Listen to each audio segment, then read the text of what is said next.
Assalamualaikum warahmatullahi wabarakatuh. Selamat siang, salam sejahtera bagi kita semua. Perkenalkan, saya Uswatun Hasanah selaku moderator pada seminar PPJ Prajabatan Gelombang 1. Izinkan saya perkenalkan terlebih dahulu penyaji pada seminar kali ini yaitu Fitri Anissa. Kemudian pembahas 1 yaitu Dora Noviliana Fitri dan pembahas 2 yaitu Fauzia Arayani. Baiklah, kita masuk ke sesi intinya yaitu pemaparan materi yang akan disampaikan oleh penyaji Fitri Anissa. Kepadanya saya persilakan. Baik, terima kasih atas kesempatannya moderator. Pada kesempatan kali ini saya akan memaparkan materi dengan topik desain inovasi dan rencana tindak lanjut membangun paradigma baru terhadap makna guru. Saya percaya bahwa setiap orang mungkin sudah mempunyai makna guru masing-masing. Saya pun juga sama, namun berkat rangkaian dari perkuliahan, kemudian juga perjalanan saya selama berkuliah PPG Prajabatan ini, terjadi pergeseran atau sudut pandang yang berbeda dari awal saya memaknai apa itu guru setelah saya menjalani kuliah.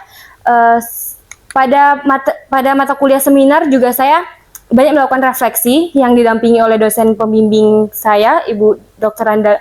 Rosinda Narawati. Kemudian bersama teman-teman kami juga merefleksikan mata kuliah yang telah kami pelajari selama perkuliahan, di mana terdapat 11 mata kuliah yang kami refleksikan, yang masing-masing mata kuliah memberikan saya dampak, baik itu secara teoritis maupun pada penerapan saya sebagai guru, begitu. Namun pada kesempatan kali ini saya memilih satu pemahaman bermakna dari salah satu mata kuliah tadi, yaitu adalah design thinking. Berdasarkan hasil refleksi seminar, nilai-nilai yang saya dapatkan terhadap mata kuliah design thinking adalah pendekatan yang digunakan untuk memecahkan masalah kompleks dan menghasilkan inovasi yang berfokus kepada kebutuhan pengguna. Yang dalam hal ini, pengguna itu adalah peserta didik. Jadi, design thinking ini adalah sebuah pemecahan masalah di mana saya sebagai guru adalah desainernya.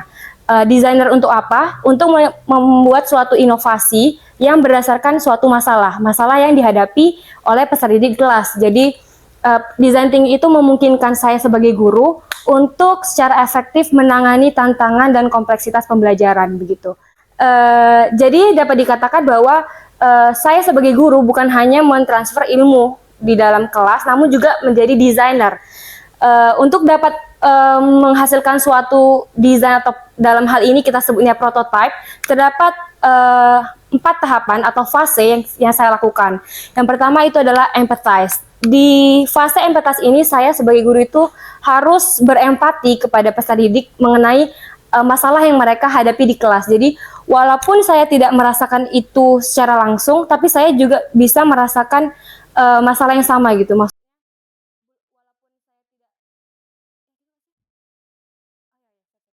Jadi seperti saya menempatkan diri di posisi peserta didik, begitu. Jadi misalnya ketika mereka menghadapi suatu masalah, kita ambil contoh kekurangan memotivasi. Jadi di situ saya sebagai guru berempati terhadap masalah itu.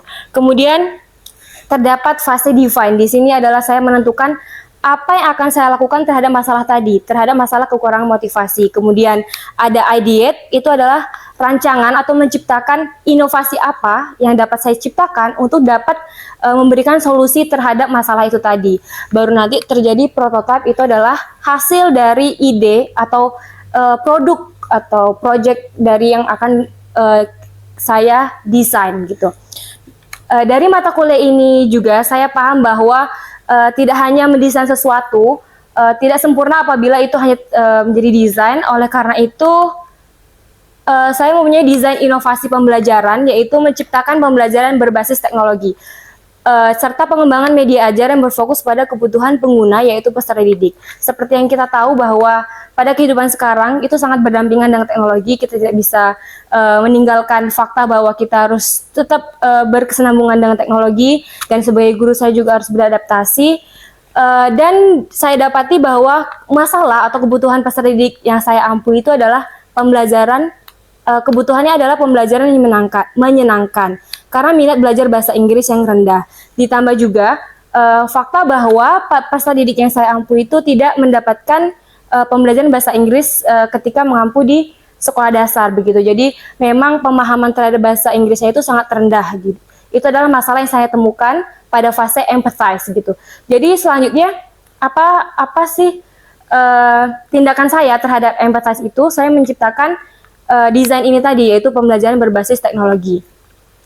Pembelajaran berbasis teknologi ini saya rancang menggunakan dua platform ini, yaitu yang pertama Canva, yang kedua Wordwall. Namun saya lebih fokus kepada penggunaan Wordwall. Jadi mengembangkan media ajar yang menyenangkan dan bermakna menggunakan Wordwall. Selanjutnya desain inovasi saya beri nama MMW atau Matchmaking Worksheet. Jadi bentuknya itu akan seperti lembar kerja di mana peserta didik itu mencocokkan antara satu hal dan satu hal. Sebagai contoh misalnya mencocokkan antara gambar dan deskripsinya dalam bahasa Inggris gitu.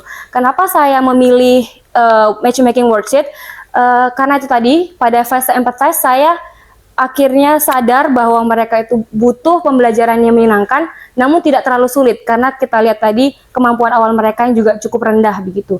Jadi saya rasa kalau matchmaking itu mereka akan lebih mudah karena hanya akan mencocokkan dua hal, jadi mereka tidak perlu memahami konsep-konsep yang abstrak dan lebih susah begitu. Nah, di sini saya beri gambar terkait Wordwall. Di sini adalah aktivitas saya, jadi ini adalah hasil-hasil karya saya di Wordwall yang sudah saya buat. Terdapat LKPD 2, LKPD 2, dan adjektif. Jadi ada banyak variasi yang bisa saya desain di Wordwall ini, dan ini adalah hasilnya.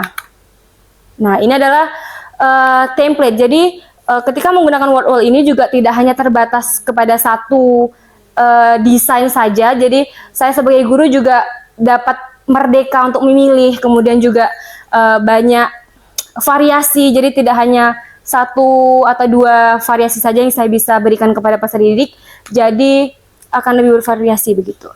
Ada permainan concokan, kuis, dan ini dapat dibuat menyesuaikan dengan kebutuhan dan masalah yang dihadapi tadi, sesuai dengan fase empathize. Oke, jadi ini adalah desain inovasi saya, yaitu Matchmaking Worksheet. Namun tidak sempurna rasanya bahwa desain itu hanya untuk didesain. Saya juga mempunyai rencana tindak lanjut di mana desain inovasi yang sudah saya buat tadi saya aplikasikan atau terapkan di dalam kelas.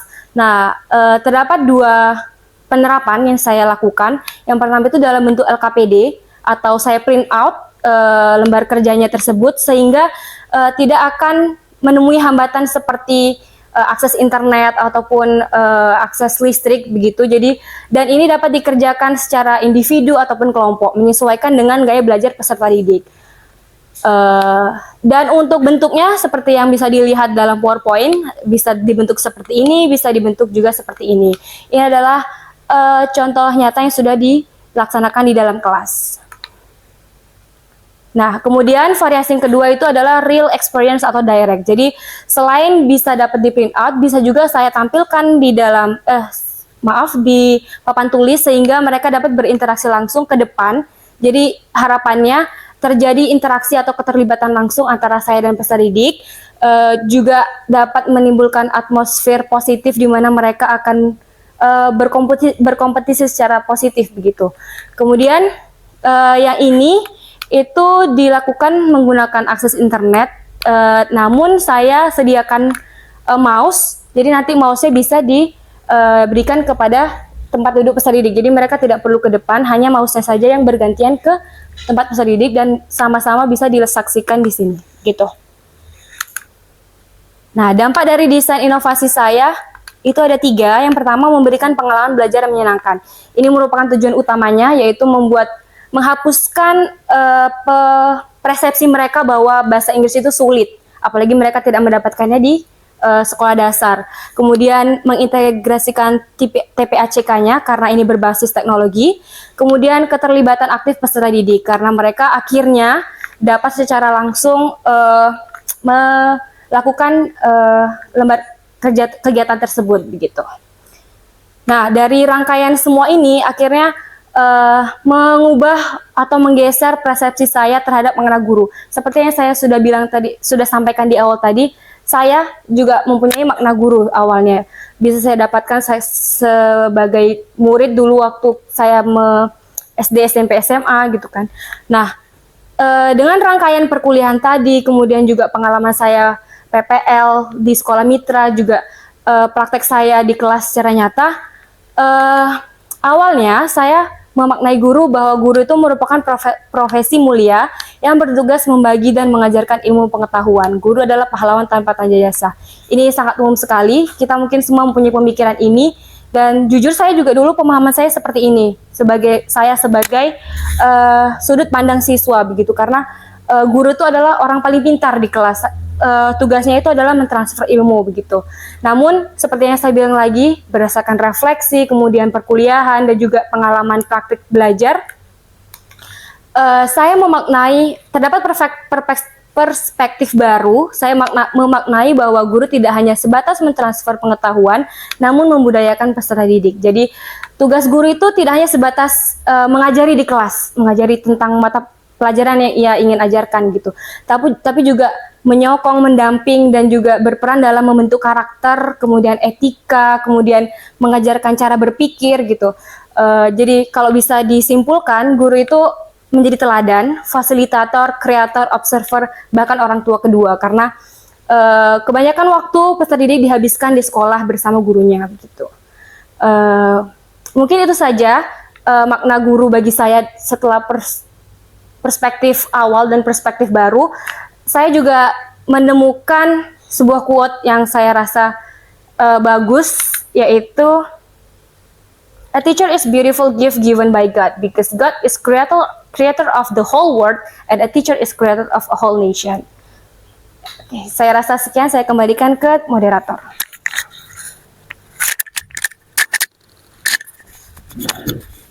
Baiklah, pemaparan yang sangat menarik oleh penyaji kita. Kita masuklah ke sesi selanjutnya, yaitu sesi pembahas. Saya persilakan dulu kepada pembahas 1 untuk memberi tanggapan, komentar, masukan, dan saran untuk penyaji. Baik, terima kasih. Terima kasih kepada penyaji ya atas pemaparan yang berkesan ya menurut saya. Dari quotes-nya juga ya cukup berkesan juga untuk saya. Selanjutnya terkait dengan desain ya. Kalau saya ingin memulai bertanya ini terkait metodenya juga bisa dibilang gamification ya. Metode gamification. Nah, di sini yang ingin saya tanyakan, kita punya banyak pilihan, banyak sekali platform gamification yang ada di internet seperti itu ya. Di sini Anda menggunakan word wall ya sebagai medianya. Saya boleh tahu apa yang melatar belakangi ya, atau apa alasan pertimbangan Anda untuk memilih word wall ini sebagai media seperti itu. Baiklah, dilanjutkan dengan pembahas 2, nanti baru ditanggapi oleh penyaji. Oke, terima kasih Saudari Fitrianisa, dan pemaparannya sangat menarik bagi saya karena seperti yang sebelumnya dilakukan di PPL ya, menerapkan pembelajaran yang berbasis teknologi dan pembelajaran yang menyenangkan. Yang saya tangkap tadi, Saudari berkata bahwa media word wall ini digunakan untuk tingkat kemampuan yang rendah ya, yang rendah. Saya ingin bertanya, apakah bisa dilakukan untuk tingkat yang lebih kompleks atau untuk di SMA itu seperti apa? Seperti itu. Baiklah, kita lanjutkan dengan penyaji untuk menanggapi apa yang telah ditanyakan oleh pembahas 1 dan pembahas 2 kepada penyaji. Saya persilakan. Terima kasih moderator, terima kasih juga kepada pembahas 1 dan pembahas 2 atas pertanyaannya. Saya akan menanggapi terkait pertanyaan oleh pembahas 1 terlebih dahulu, yaitu latar belakang saya memilih platform word wall ya sebagai media ajar saya.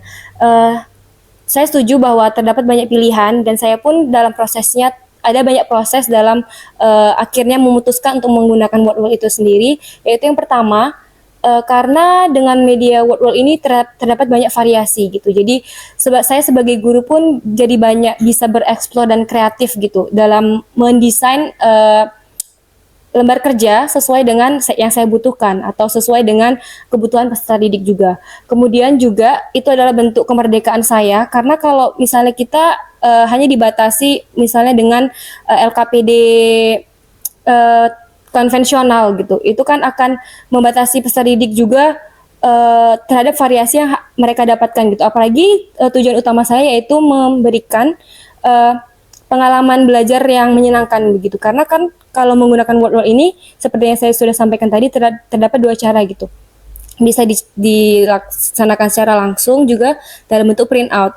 Dan itu pun desainnya itu tadi maaf boleh saya tampilkan. Nah, dalam bentuk desainnya ini juga bisa saya kreativitaskan gitu. Jadi backgroundnya bisa saya kreativitaskan, kemudian dari bentuk bubble-bubble-nya juga bisa. Jadi memang banyak hal yang bisa dieksplor gitu. Jadi tidak akan bertumbuh pada satu desain terus gitu. Jadi word wall ini memungkinkan saya untuk mengeksplorasi dan berkreativitas gitu. Jadi itu adalah alasan utama saya memilih word wall. Sebetulnya ada juga platform seperti Canva, itu tapi memang pilihannya terbatas, makanya saya lebih memfokuskan kepada word wall. Gitu.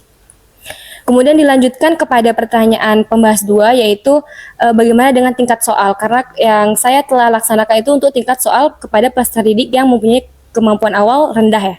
Itu juga bisa disesuaikan dengan tingkat soalnya saja gitu. Jadi karena ini kan masih hal-hal yang dasar seperti he is bald, jadi hanya menemukan gambar.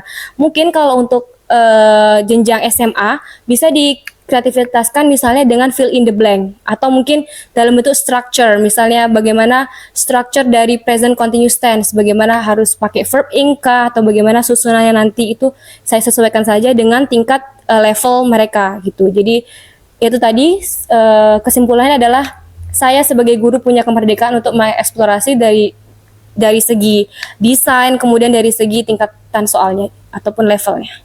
Terima kasih. Baiklah, itulah tanggapan dari penyaji. Mungkin pembahas 1 atau pembahas 2 ada tanggapan? Saya persilakan. Ya baik, cukup ini ya penjelasannya juga tadi. Jadi memang menurut saya juga ada baiknya untuk memperkuat pertimbangan Anda tadi, ada baiknya juga mungkin melihat penelitian lain atau mungkin penelitian tindakan kelas lainnya yang juga menggunakan word wall ini ya untuk menjadi penguat dari latar belakang penggunaan ini word wall ini di dalam kelas Anda juga seperti itu. Selanjutnya juga ada pertanyaan lagi ya selanjutnya yang ingin saya tanyakan. Di sini kan memang terdapat beberapa fitur ya untuk bentuk soalnya ya. Nah, menemukan kecocokan segala macamnya. Nah, di sini kan terjadi bentuk perbedaan bisa dibilang diferensiasi konten ya di sini ya. Nah, itu bagaimana Anda mensiasati untuk proses assessment-nya nantinya? Seperti itu. Apakah memang bisa digunakan hanya satu fitur pilihan saja, pilihan bentuknya saja ya, seperti match making worksheet ini, atau mungkin bisa Anda variasikan untuk digunakan dengan peserta didik yang memiliki perbedaan gaya belajar atau segala macamnya. Nah, jadi diintegrasikan dengan diferensiasi seperti itu. Oke, saya cukup puas dengan jawaban Saudari Fitri bahwa untuk tingkat yang lebih kompleks kita bisa menerapkan materi yang lebih sulit ya tentang grammar dan seperti yang semacamnya. Lalu saya ingin bertanya juga, media word wall ini apakah bisa digunakan seperti berbagi, misalnya Saudari sudah membuat karya sendiri tentang soal-soalnya. Jadi apakah soal-soal itu bisa dibagikan dengan bebas atau seperti apa? Seperti itu. Lalu tadi dan memaknai guru tadi, Saudari bilang orang tua kedua di sekolah. Saya ingin Saudari menjelaskan lebih detail tentang hal itu. Baiklah, saya simpulkan tanggapan dan juga pertanyaan yang disampaikan oleh pembahas 1 dan pembahas 2. Yang pertama yaitu terkait fitur-fitur yang ada pada desain inovasi ini, apakah dapat mengakomodir pembelajaran berdiferensiasi oleh peserta didik. Nah, kemudian dari pembahas 2, apakah karya yang telah dibuat oleh penyaji dapat diakses, dapat digunakan oleh guru lain atau orang lain begitu. Dan juga bagaimana penyaji seperti yang disampaikan tadi menjadi orang tua kedua bagi peserta didik. Kepada penyaji saya persilakan. Baik, terima kasih. Saya akan mulai menjawab dari pertanyaan pembahas 1 terlebih dahulu, yaitu bagaimana dapat mengintegrasikan pembelajaran berdiferensiasi dengan menggunakan inovasi ini, gitu ya. Sebetulnya ini juga termasuk ke dalam rencana tindak lanjut saya. Saya sudah melaksanakan pembelajarannya menggunakan matchmaking dan sekaligus mengintegrasikan pembelajaran berdiferensiasi. Namun pembelajaran diferensiasi bagaimana, itu saya pilih berdiferensiasi konten. Sebetulnya maksud saya tidak hanya satu, misalnya saya memilih permainan pencocokan, itu saja, tapi bisa dikombinasikan, misalnya satu kelompok permainan pencocokan, satu kelompok kuis gitu. Mungkin nanti yang akan membedakan itu adalah indikator atau assessment-nya saja gitu. Tapi kebanyakan juga saya hanya melakukan satu bentuk desain, cuman level atau tingkatan dari soalnya itu yang berbeda begitu, karena supaya menghindari pemahaman mereka bahwa itu adalah diskriminasi begitu. Kok kenapa berbeda-beda? Karena pembelajaran diferensiasi itu sendiri masih baru di mereka begitu. Jadi saya bagi-bagi kelompok high achiever, moderate atau low achiever, dan saya bedakan dalam bentuk tingkatan soalnya saja. Misalnya kosakata yang sangat familiar untuk low achiever, kemudian kosakata yang maknanya lebih tinggi itu untuk yang high achiever gitu. Jadi itu sudah termasuk ke dalam pembelajaran berdiferensiasi. Kemudian yang kedua yaitu apakah desain inovasi ini dapat diakses secara publik. Itu juga termasuk salah satu faktor saya dalam memutuskan menggunakan WordWall juga, bahwa setiap desain itu memang bisa diakses secara publik, asalkan kita mengatur pengaturannya untuk dapat diakses oleh semua orang.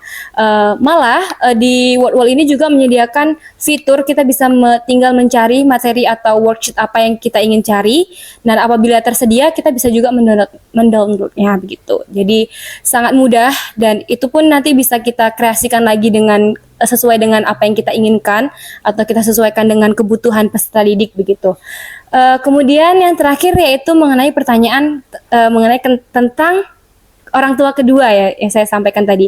Betul, karena peserta didik itu menghabiskan setengah dari waktunya itu di sekolah. Jadi interaksinya kepada guru akan sangat banyak, dan seperti yang saya bilang tadi, ternyata guru itu tidak hanya mentransfer ilmu pengetahuan. Guru itu dapat menjadi tempat keluh kesah mereka, karena guru sendiri itu dalam prosesnya dalam belajar itu tidak hanya memberikan pengajaran, tapi juga kita belajar mengenai pembelajaran sosial emosional. Jadi sebagai guru kita harus peka, berempati gitu. Apa masalah yang sedang mereka hadapi?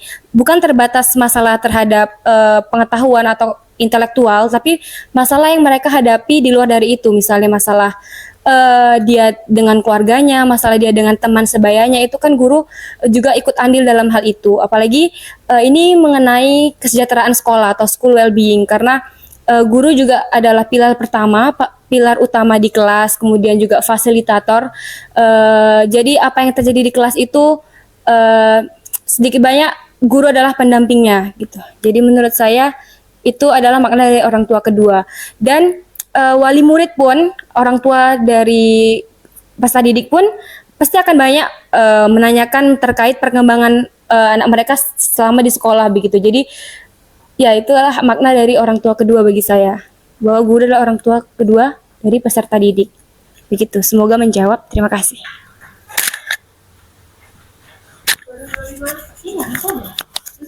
Baiklah, tanggapan yang cukup jelas. Mungkin masih ada tanggapan dari pembahas 1 dan pembahas 2. Saya persilakan.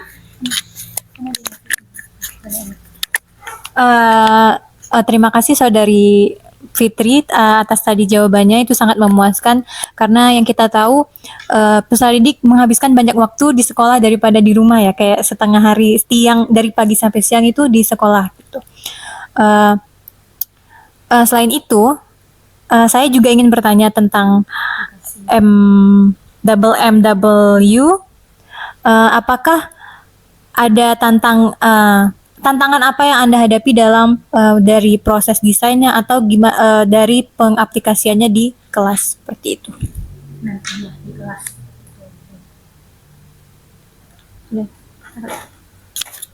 Baiklah, kita lanjutkan kepada penyaji untuk menanggapi apa yang telah ditanyakan oleh pembahas dua. Kepada penyaji, saya persilakan. Baik, terima kasih. Pertanyaannya terkait tantangan yang saya hadapi dalam proses maupun sampai akhir penerapan dari desain inovasi ini ya. Tentu ada banyak tantangan, namun saya melihatnya sebagai bahan refleksi karena seperti yang kita sudah ketahui dan kita sudah pelajari selama perkuliahan bahwa pembelajaran itu harus ada refleksi dan evaluasinya. Diharapkan hal-hal yang perlu dipertahankan dan diperbaiki akan dilakukan sebagai rencana tindak lanjut begitu. Kalau yang saya hadapi tantangannya itu adalah jadi tantangannya itu berupa mengakomodir semua kemampuan atau potensi dari ataupun minat dan gaya belajar dari peserta didik yang beragam gitu. Karena walaupun dapat saya lakukan pembelajaran diferensiasi itu nanti akan masuk lagi bagaimana asesmen yang saya lakukan, karena apabila diferensiasi konten itu berbeda-beda, tentu saya akan menyiapkan juga asesmen yang berbeda-beda dan itu cukup menghabiskan waktu. Apalagi dalam bentuk penilaian nanti, apabila saya melakukan ini secara online, bukan secara saya print out, memakan waktu untuk menilainya karena tidak bisa diekspor ke Excel nilainya, jadi harus dilakukan secara satu persatu itu. Kemudian yang kedua yaitu kreativitas saya sendiri sih, saya jadi tertantang bagaimana mendesain semua lembar kerja ini sesuai dengan apa yang disukai oleh murid, oleh peserta didik gitu. Makanya salah satu solusinya itu yaitu dengan mengobservasi dan in-depth interview, apa kesukaan mereka, apa yang mereka cenderung lebih minati ataupun potensi mereka terhadap sesuatu. Nah, boleh nanti saya tuangkan dalam bentuk lembar kerja. Itu tantangan dari saya. Terima kasih. Baiklah, penjabaran yang cukup singkat, padat, dan jelas. Mungkin ada saran terakhir dari pembahas untuk menutup seminar pada kali ini. Saya persilakan. Oke. Terima kasih atas jawabannya, itu cukup memuaskan bagi saya, menjawab pertanyaan saya juga. Saya memiliki saran untuk kedepannya.